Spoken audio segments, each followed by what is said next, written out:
얼마 전에 끝난 아시안 게임 인상 깊었던 장면 선수 기억나십니까? 저는 두 선수가 떠오르는데요. 안세영 선수 배드민턴 여자 단식 금메달 땄죠. 그리고 또 탁구의 신유빈 선수. 네, 정말 재밌게 잘 봤어요. 그런데 여러분, 탁구 경기 또 배드민턴, 배구 경기를 시작할 때 가장 먼저 뭐 하죠? 서비스를 합니다. 서브라고 하죠. 이 서브의 뜻은 원래 뜻은 뭐죠? 섬기다, 봉사하다는 뜻인데 이 서브의 원래 뜻은 상대방을 위한 것입니다. 상대방이 그 서비스를 받기 위함이죠. 섬김을 받기 위해요. 그런데 자세히 들어보면 서브를 아주 쉽게 줍니까? 어렵게 줍니까? 어렵게 주죠. 경기에서 이기기 위해서 서비스를 할 때 어렵게 줘요. 목표는 내 승리를 위한 것이지 상대방을 섬기기 위한 것이 아니라는 거예요.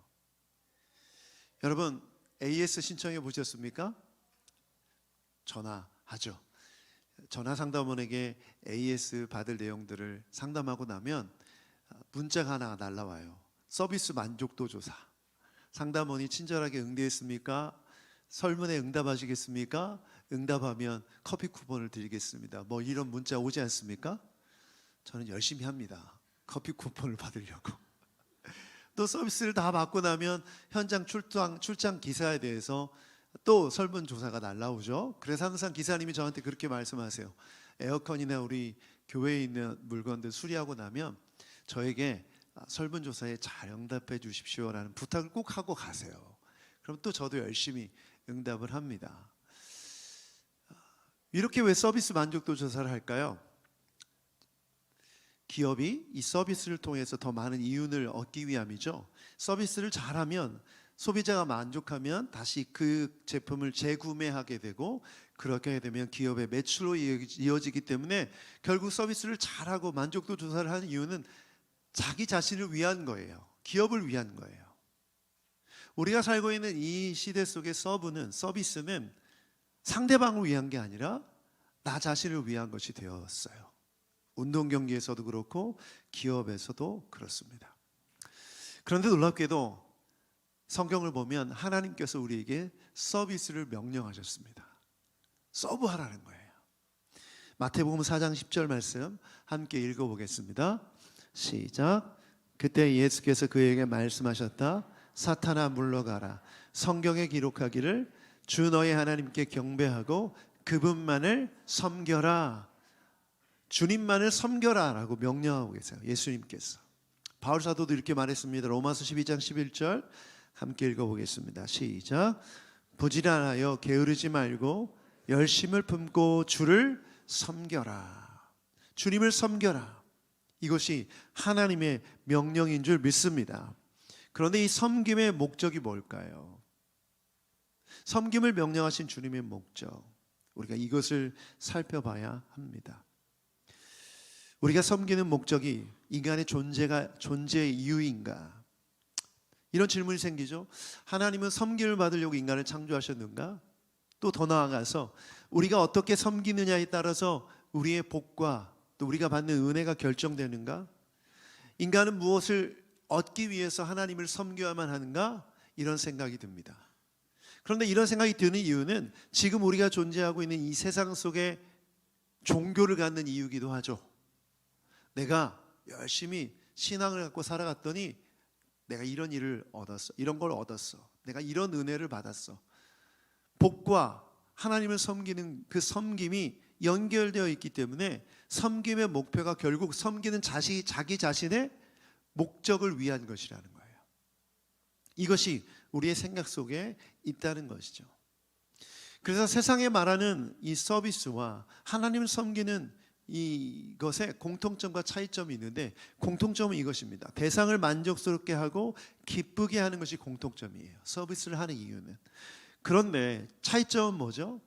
그 서비스를 하는 사람의 목표는 결국 자기 자신을 위한 것이 세상의 목표라면, 세상의 서비스라면 하나님께서 말씀하시는 섬김의 목적이 무엇인지 우리가 그것을 알게 되면 다르다는 것을 발견하게 됩니다. 로마서 12장 1절을 보면 하나님이 말씀하시는 섬김이 무엇인지를 알게 돼요. 함께 읽어보겠습니다. 시작. 형제자매 여러분, 그러므로 나는 하나님의 자비하심을 힘입어 여러분에게 권합니다. 여러분의 몸을 하나님께서 기뻐하실 거룩한 산 제물로 드리십시오. 하나님께서 원하시는 합당한 예배는 뭐다? 거룩한 산 제물로 몸을 드리는 것이다. 그런데 여기 합당한 예배의 원어는 논리적인 봉사라는 뜻이에요. 로기켄 라투료, 헬라어로. 이 원어의 뜻을 직역하면 로기켄, 로직이라는 뜻이고, 그리고 라투리오는 봉사, 섬김이라는 뜻이에요. 논리적인 합당한 섬김은 뭐냐? 내 몸을 하나님의 뜻대로 거룩한 산 제물로 드리는 것이 하나님을 섬기는 것이다 라고 말하고 있어요. 그래서 로마서 12장 2절 바로 이어지는 말씀에 이런 말씀이 있어요. 함께 읽어보겠습니다. 시작. 여러분은 이 시대의 풍조를 본받지 말고 마음을 새롭게 함으로 변화를 받아서 하나님의 선하시고 기뻐하시고 완전한 뜻이 무엇인지를 분별하도록 하십시오.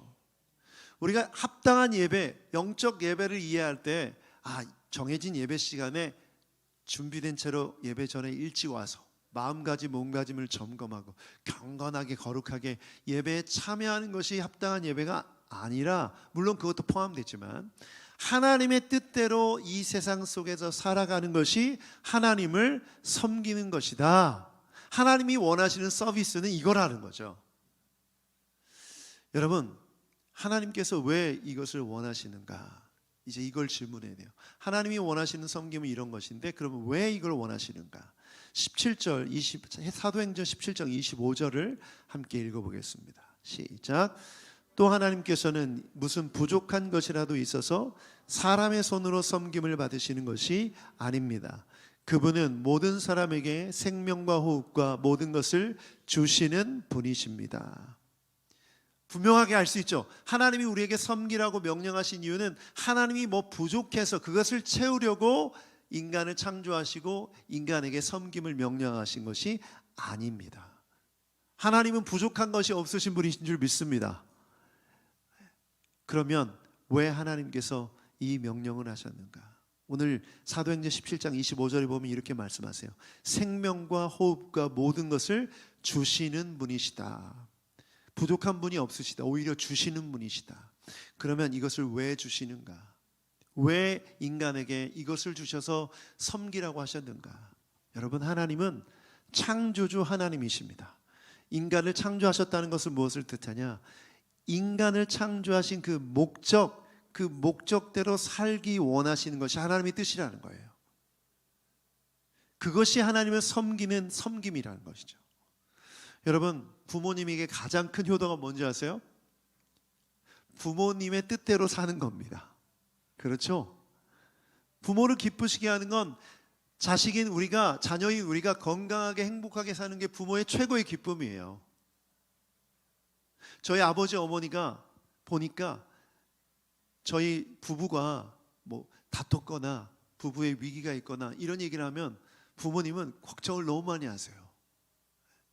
그러다가 이혼하는 거 아니야? 그러다가 어떻게 되는 거 아니야? 부모님은 그게 최고의 관심사고 그것 때문에 기쁘기도 하고 슬프기도 하고 걱정되기도 하는 것이죠. 그러니까 효도한다고 했을 때 뭐 좋은 차를 사드리고 좋은 집에 살게 해드리고 좋은 뭐 명품백을 사드리고 음식을 아무리 대접해도 자녀가 행복하지 않고 불행하면 그건 효도가 아닌 것이죠. 우리 주님이 창조주 하나님이 우리에게 바라시는 건 그거라는 거예요. 우리를 이렇게 창조하신 너희가 이 세상에서 잘 살아가는 게, 내가 만든 목적대로 뜻대로 살아가는 게 나를 섬기는 것이라는 거죠. 쉽죠? 아주 쉬워요. 그럼 여러분이 말씀대로 잘 살아가면 그것이 하나님을 섬기는 섬김이 된다라는 것이죠. 그러므로 우리가 주목하고 집중해야 될 게 뭐예요? 하나님의 뜻인 거죠. 내 뜻이 아니라 하나님의 뜻, 그 뜻대로 살아가는 것이 주님을 기쁘시게 하는 것인 줄 믿습니다. 그것이 섬김이라는 거죠. 그렇다면 하나님의 뜻은 어떻게 알 수 있을까요? 하나님의 뜻은 진리인 성경을 통해서 알 수 있는 줄 믿습니다. 오늘 세 가지를 나누고 함께 기도하기 원해요. 첫 번째는 섬김의 대상입니다. 우리는 섬김을 대상이 있죠. 그 대상은 누구죠? 첫 번째는 당연히 하나님이시죠. 섬김의 대상은 하나님입니다. 여러분 오늘 예배에 참석하셨죠? 지금 예배에 참석한 여러분은 하나님을 섬기고 있어요. 우리가 찬양을 드릴 때 주님은 그것을 기뻐하세요. 이미 배운 것처럼 찬양을 명령하신 하나님은 그 뜻에 순종하는 자들을 통해 섬김을 받으시는 거예요. 여러분이 주님을 찬양할 때, 여러분이 손을 들러 주님 앞에 여러분의 믿음을 고백할 때, 여러분이 목소리를 높여 주님을 노래할 때 주님은 섬김을 받으시는 줄 믿습니다. 여러분이 기도할 때, 여러분이 말씀대로 살아갈 때 그 또한 하나님을 섬기는 것들이에요. 왜냐하면 이것을 받기를 원하시기 때문에. 섬김의 대상이 하나님인 걸 우리가 이미 다 알고 있어요. 배웠고, 그다음 이제 중요한 부분은 섬김의 대상이 이웃이라는 거예요. 한 단계 더 나아가서 고린도전서 12장 5절 보면 이런 말씀이 있어요. 아주 중요한 말씀입니다. 함께 읽어보겠습니다. 시작. 섬기는 일은 여러 가지이지만 섬김을 받으시는 분은 같은 주님이십니다.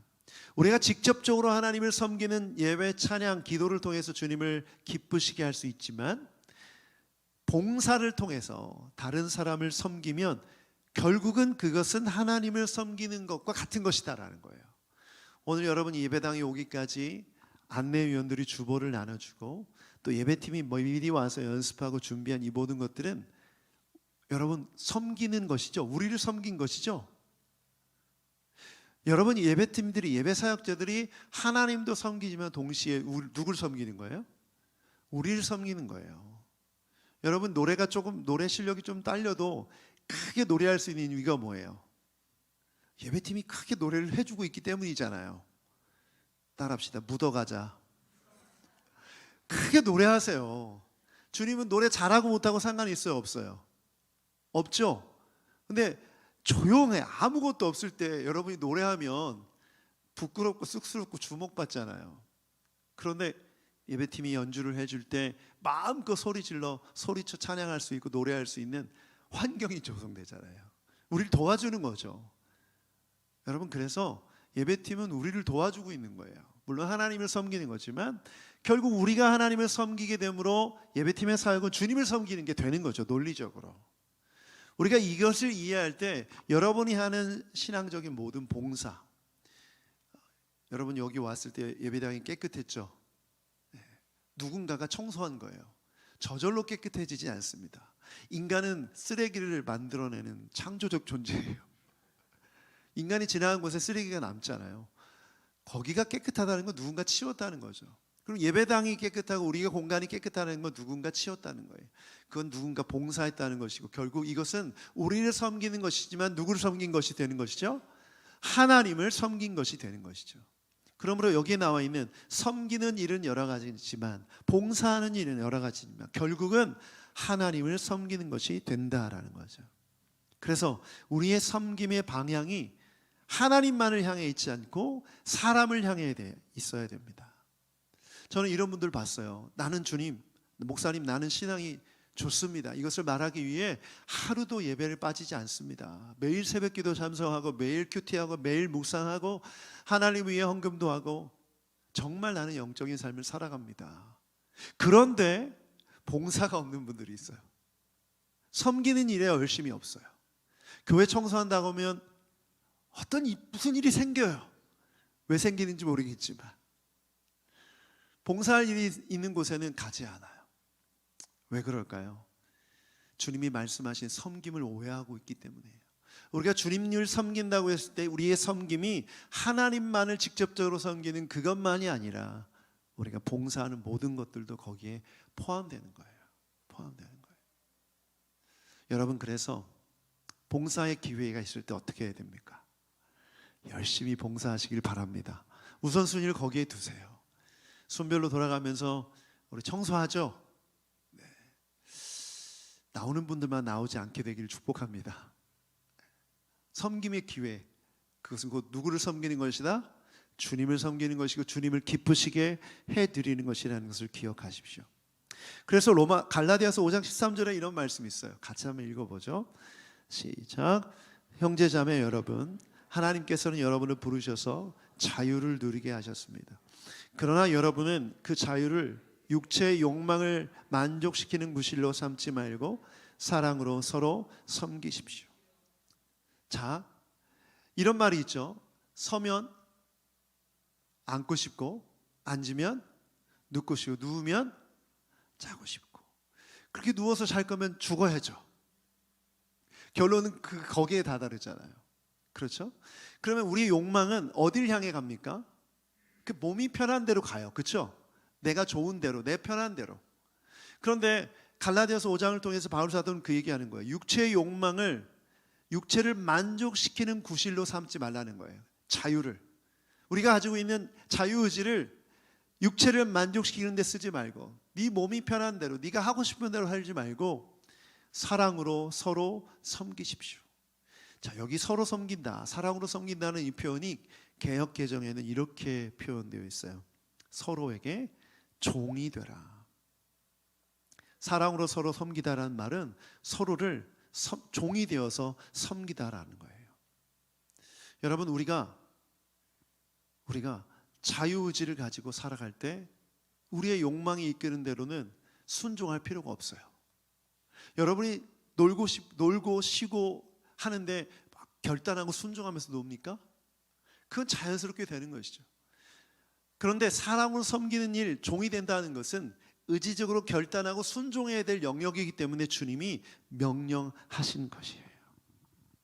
그런데 이 말씀 앞에 보면 사랑으로 섬기라는 이 말씀의 이 사랑이라는 것이 중요합니다. 지난주에 우리가 사랑할 때 주신 은혜를 배웠죠. 자, 사랑, 불가능하다고 했어요? 가능하다고 했어요?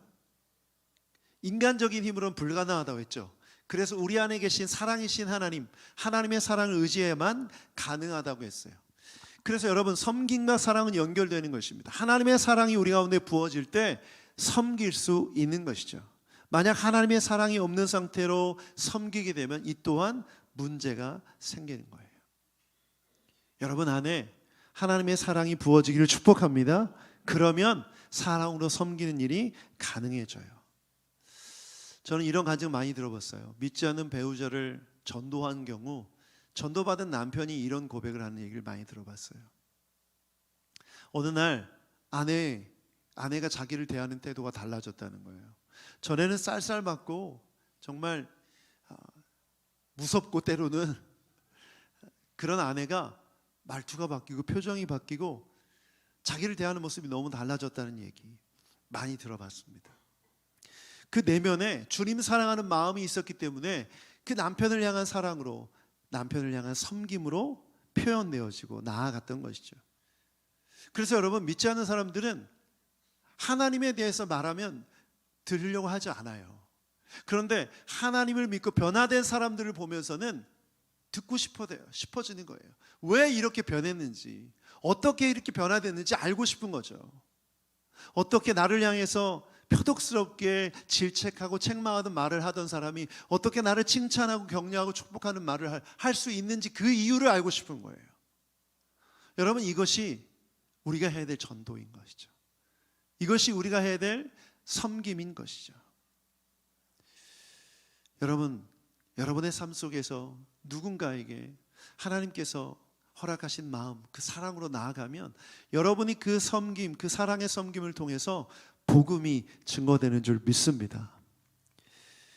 교회를 생각해 보면 여러분, 우리 지금 이렇게 함께 모여 예배를 드리고 있는데 피 한 방울 섞이지 않는 남남이었습니다. 그렇죠? 그런데 우리가 서로 사랑한다고 말해요. 축복해요. 기도해 준다고 말하고 섬기려고 해요. 왜 그렇죠?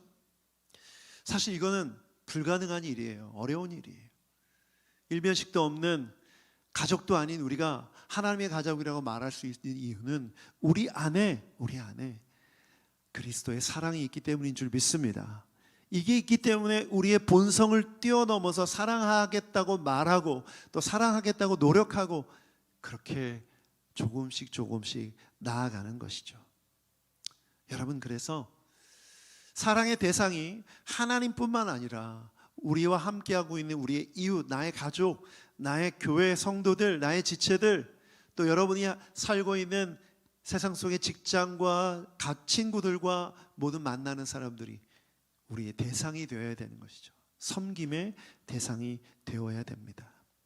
그렇게 나아갈 때 우리는 하나님의 역사를 이루는 주님의 사람이 될 수 있는 줄 믿습니다. 그러려면 이제 섬김의 모델이신 예수님을 기억해야 돼요. 마가복음 10장 45절에 이런 말씀이 있어요. 함께 읽어보겠습니다. 시작. 인자는 섬김을 받으러 온 것이 아니라 섬기러 왔으며 많은 사람을 구원하기 위하여 치를 몸값으로 자기 목숨을 내주러 왔다. 인자는 섬김을 받으러 온 것이 아니라 섬기러 왔으며 많은 사람을 구원하기 위하여 치를 목값으로 자기 목숨을 내주러 왔다. 예수님이 오신 목적은 섬김을 받으러 온 것이 아니라 섬기러 왔다. 어떻게? 자기 목숨을 몸값으로 치러줌으로 섬기기 위해. 예수님이 우리를 섬기셨다는 것은 놀라운 구원의 은혜를 경험하게 하는 그런 섬김이었습니다. 그 구원을 이루기 위해 자기 몸을 바치셨어요. 그런데 어떤 마음을 품고 이 일을 하셨는가? 빌립보서 2장 5절 말씀을 보면 이렇게 말하고 있어요. 함께 읽어보겠습니다. 시작. 빌립보서 2장 5절 시작. 여러분 안에 이 마음을 품으십시오. 그것은 곧 그리스도 예수의 마음이기도 합니다. 예수님의 마음을 품으라고 말하는 거예요. 그런데 예수님의 마음은 무엇인가? 빌립보서 2장 7절 함께 읽어보겠습니다.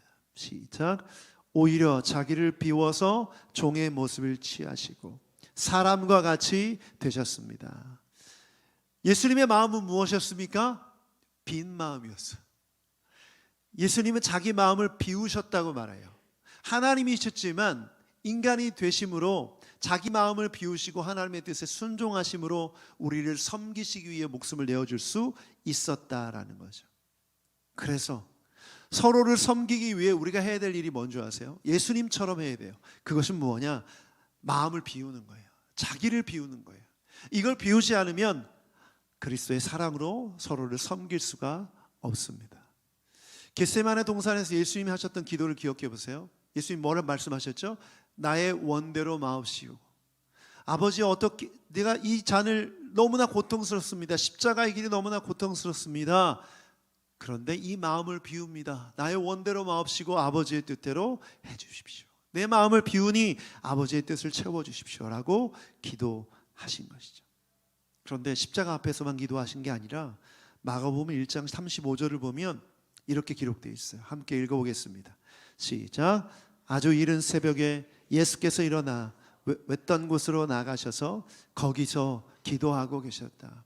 하나님의 아들이신데, 하나님이신데 뭐가 부족해서 기도하셨겠어요?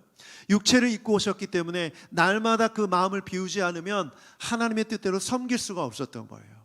이 상황이 어떤 상황이냐면 수많은 무리들이 예수님을 따를 때입니다. 귀신을 내쫓고 기적을 행하기 때문에 저 사람이 정말 메시아인가 보다, 사람들의 인기를 얻어서 구름대 같은 곳 무리를 몰고 다닐 때였어요.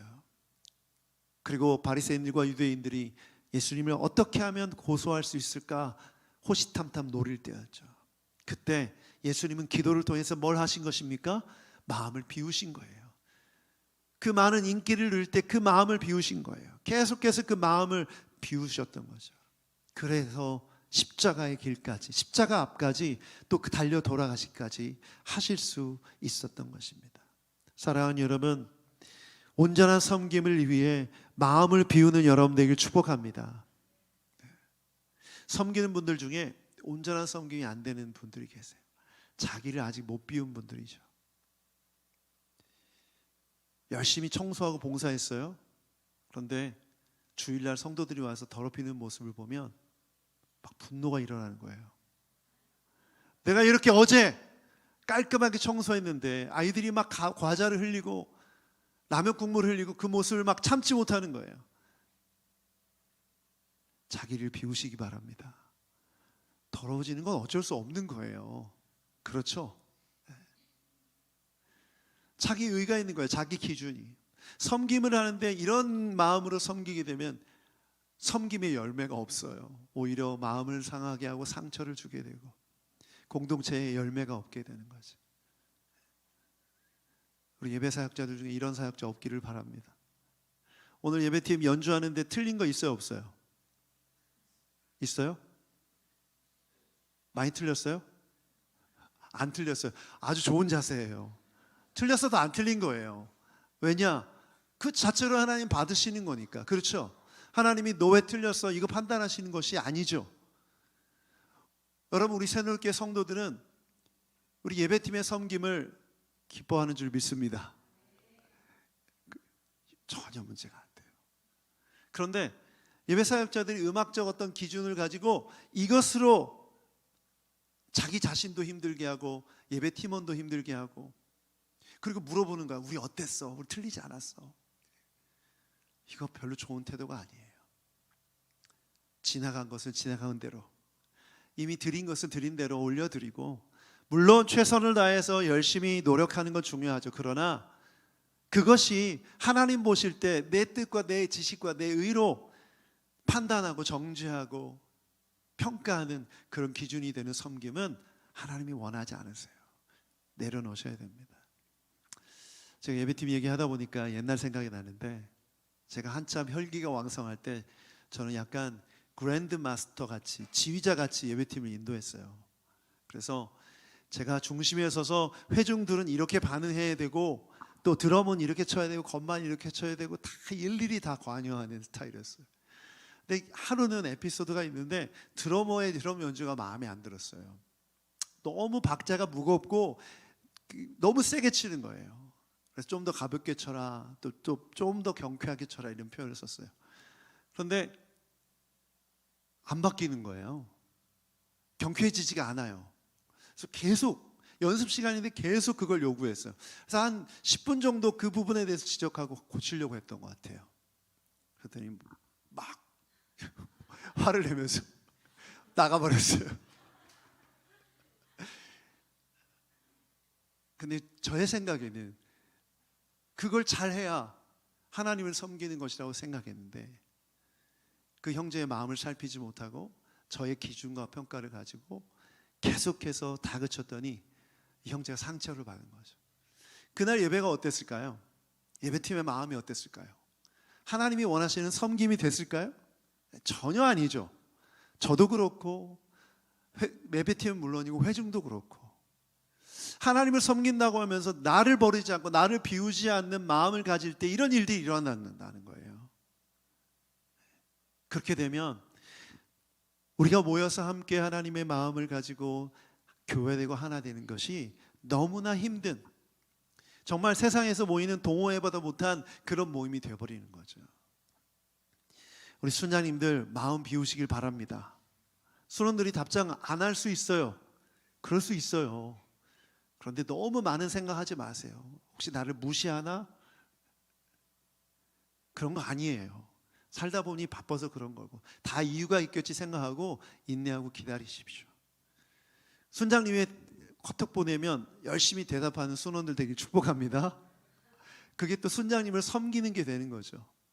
제가 무슨 말씀을 드리려고 하냐면, 결국 하나님께서 우리에게 원하시는 건 서로 사랑으로 섬기라는 거예요. 이것이 하나님을 섬기는 일이 된다는 거죠. 그러면 서로 섬기려면 가장 먼저 나를 비워야 된다는 거예요. 내 안에 있는 내 기준, 내 생각. 우리가 요즘 MBTI 많이 하는데, 여러분 MBTI 목적은 서로를 이해하기 위한 것이죠. 사람을 이해하기 위한 것이 목적이에요. 평가하고 정죄하기 위한 것이 목적이 아니에요. 아, 너희는 J구나, 아 너는 T구나, 너는 F구나, 그러니 너는 그래, 원래 그래, 내가 이해할게. 이건 바른 태도가 아니라는 거죠.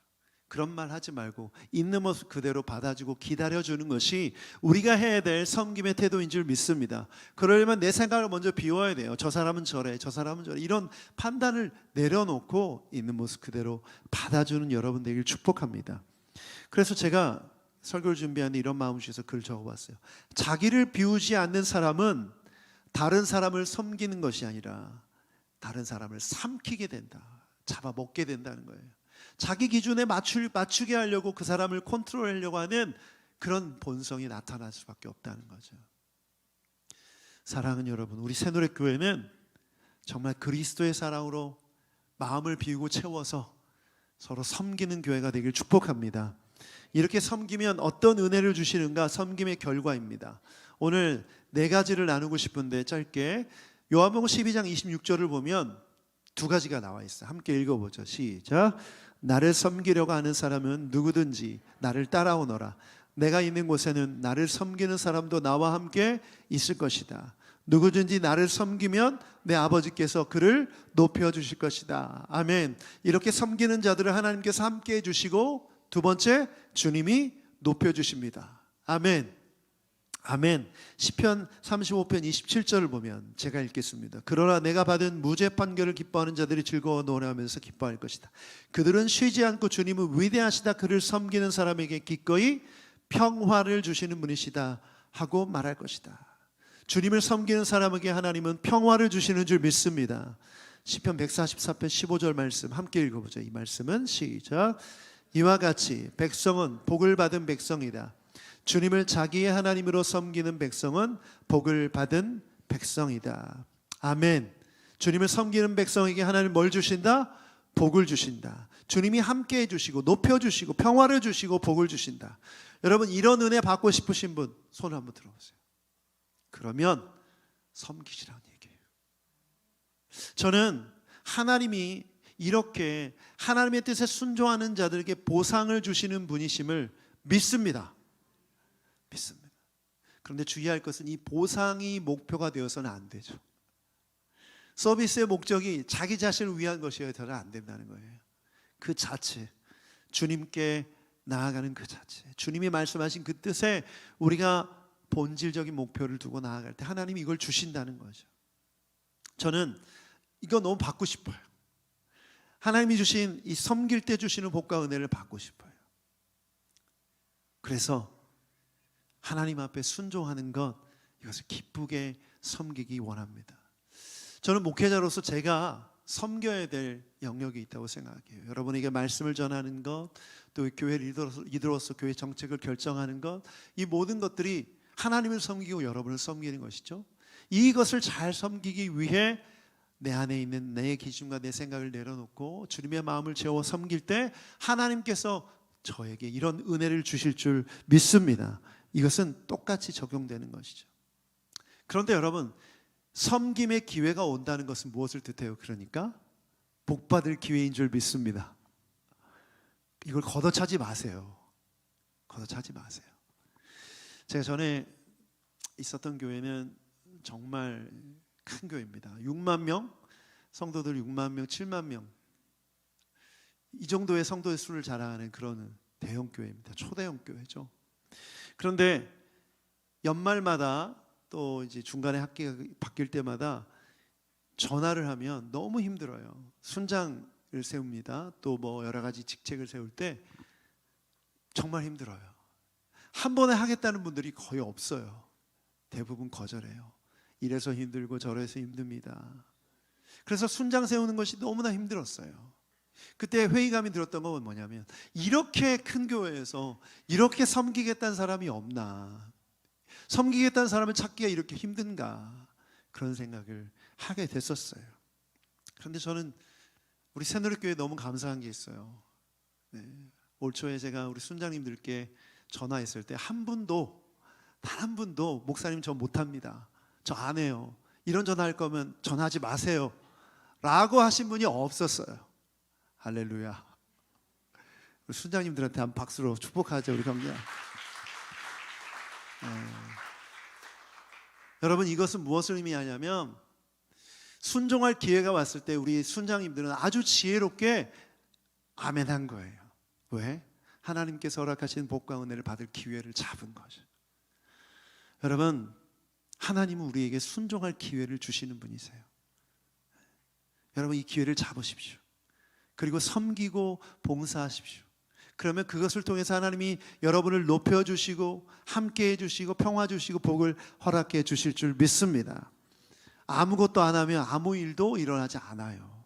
그저 나 혼자만의 신앙생활을 내 믿음만을 지켜 살아가면 여러분에게 그 어떤 복도 임할 수가 없어요. 이것이 성경의 원리예요. 그런데 하나님의 마음을 가지고 여러분이 교회에서, 여러분의 가정에서, 직장에서 하나님께서 허락하시는 섬김에 순종하며 나아갈 때 그 순종을 통해서, 섬김을 통해서 하나님의 복과 은혜가 임하게 되는 줄 믿습니다. 이것을 교회 사역에만 한정하지 마세요. 여러분이 속한 가정과 직장 속에서도 적용할 수 있습니다. 저 열심히 설거지합니다. 제 손을 또 제 몸을 써서 뭔가 해야 되는 일이잖아요. 그럼 저는 제 아내를 기쁘시게 하는 일이라고 생각해요. 그럼 제 아내가 기쁘면 가정이 평화가 임해요. 그러면 하나님께 영광이죠. 할렐루야. 아주 작은 일이지만 그걸 섬김의 기회로 여기면 그런 일이 일어나는 거죠. 여러분, 이걸 굉장히 단순한 뭐 엄청난 게 아니라 아주 단순한 진리예요. 남편들 분리수거 열심히 하시길 바랍니다. 음식물 쓰레기 열심히 버리시고 아내를 위해서 봉사하세요. 그게 주님을 섬기는 일인 줄 믿습니다. 반대로 아내들도 마찬가지죠. 왜 남자 얘기만 하냐고요? 우리 여성들을 제가 사랑합니다. 우리 자매님들을 사랑해요. 물론 형제님들도 사랑하지만 우리가 이 하나님을 섬긴다는 것을 거창하고 크게 생각할 필요 없이 작은 것부터 시작하면 됩니다. 제가 교회를 섬기는 가장 좋은 방법은 말씀을 잘 준비하는 거죠. 그렇죠? 그거를 잘 전하면 여러분을 섬기는 것이 되고 결국은 하나님을 섬기게 되는 것이죠. 그러므로 순종할 기회가 주어졌을 때 받으시고 섬김의 기회를 통해서 하나님께 영광 돌리는 여러분 되길 축복합니다. 자, 이렇게 하면 결국 무엇이 이루어질까요? 여러분, 섬김은 하나님의 뜻대로 순종하는 것이라고 했죠. 결국 우리의 섬김을 통해 하나님의 뜻이 이루어지는 것입니다. 하나님께서 우리를 창조하신 목적도, 우리를 구원하신 목적도, 우리를 인도하시는 목적도 이것이에요. 이 땅에 하나님의 나라가 이루어지고 하나님의 은혜가 전파되는 것, 죽어가는 영혼들이 주께 돌아오는 것이 하나님께서 원하시는 뜻인 줄 믿습니다. 그러므로 내 삶을 통해, 내 섬김을 통해 누군가가 하나님께 돌아오게 되고 내 섬김을 통해 하나님의 뜻이 이루어지게 되는 것, 그것이 섬김의 목표라는 것이죠. 결국 이것은 점점 지경이 넓어져서 내가 속한 가정과 교회뿐만 아니라 이 나라와 이 민족, 더 나아가 열방에 하나님의 나라가 이루어지게 되는 줄 믿습니다. 여러분, 선교사님들 생각해 보십시오. 그분들이 오셔서 우리를 섬겨주셨어요. 그 선교사님들이 그 재정, 그걸 다 여기에 쏟아부으셨죠. 병원 세우고 학교 세우고 교회 세우고 다 뭘로 됐습니까? 여러분, 다 그게 다 그들의 섬김을 통해서 된 거예요. 결국 그분의 섬김을 통해 우리 이 나라가 곳곳에 교회가 세워지고 믿음이 전파되고 우리가 이렇게 하나님을 예배할 수 있는 것도 그분들의 섬김을 통해서 열매로 드러난 것이죠. 이제 우리도 받은 사랑을 가지고 섬김으로 나아가야죠. 우리가 드리는 선교 헌금, 우리가 드리는 재물, 이 모든 것들을 통해서 이 세상을 섬기고 믿지 않는 영혼들을 섬기고 이 나라를 섬기고 열방을 섬기는 모든 도구, 통로인 줄 믿습니다. 아멘. 그래서 여러분, 섬김을 아주 작은 것에도 실천하고 이것을 통해서 이루어질 하나님의 나라와 하나님의 뜻까지 바라보는 것, 이것이 굉장히 중요해요. 오늘 말씀을 마무리하면서 세상 모든 민족이 구원을 얻기까지 쉬지 않으시는 하나님, 여기 말씀에 보면 이렇게 기록되어 있어요. 주의 손과 발 되어 세상을 치유하며 주의 손과 발이 되어. 우리가 섬기는 이 섬김은 주님의 뜻을 이루는 도구, 통로인 줄 믿습니다.